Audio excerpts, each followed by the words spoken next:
Bienvenue sur Vocomédia TV. Si vous aimez notre chaîne, n'oubliez pas de cliquer sur la cloche de notification et de vous abonner pour ne rien rater des dernières actualités. Génération identitaire, condamnée, Thaïs Descouffonne dénonce la « justice rouge ». Thaïs Descouffonne, l'ancienne porte-parole du mouvement d'extrême droite Génération identitaire, GI, a été condamnée à 2 mois de prison avec sursis et 3 000 € d'amende pour « injure publique » par le tribunal de correctionnel de Saint-Gaudens, Haute-Garonne, ce jeudi 9 septembre.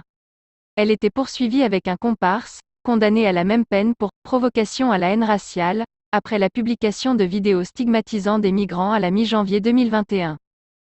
Le groupe identitaire s'était alors positionné à la frontière avec l'Espagne pour y patrouiller à bord de rutilant 4x4 estampillé « Défends Europe ». Thaïs Descouffonne expliquait alors à Marianne s'être rendue dans la montagne avec une trentaine de militants pour exiger la fermeture totale de la frontière et épauler les forces de l'ordre. À l'issue de cette mission, cette étudiante toulousaine de 21 ans avait jugé dans sa vidéo qu'il était scandaleux qu'un migrant puisse traverser la frontière. Elle et son complice Jérémy Piano étaient donc poursuivis pour des délits de presse. Une procédure très particulière puisque la question porte sur la liberté d'expression politique, selon le procureur de Saint-Gaudens, Christophe Amounsategui.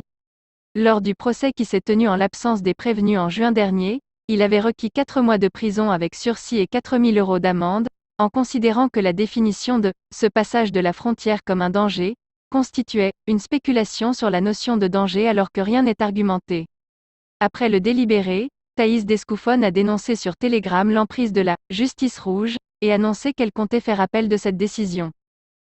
Génération identitaire a été dissous en mars dernier par les autorités.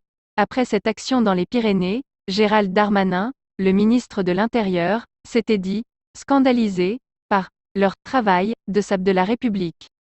Une dissolution qui a été confirmée par le Conseil d'État en mai. Cette association, sous couvert de contribuer, selon ses dires, au débat public sur l'immigration et de lutte contre le terrorisme islamiste, propage, depuis plusieurs années, des idées tendant à justifier ou encourager la discrimination, la haine ou la violence envers les étrangers et la religion musulmane, avaient considéré les juges. Restez informés en profitant des dernières actualités en format audio, à écouter sans modération chez vous, au bureau ou dans votre voiture. N'hésitez pas à partager cette vidéo avec vos proches ou à laisser des commentaires. Vocomédia TV vous remercie et vous dit à très bientôt.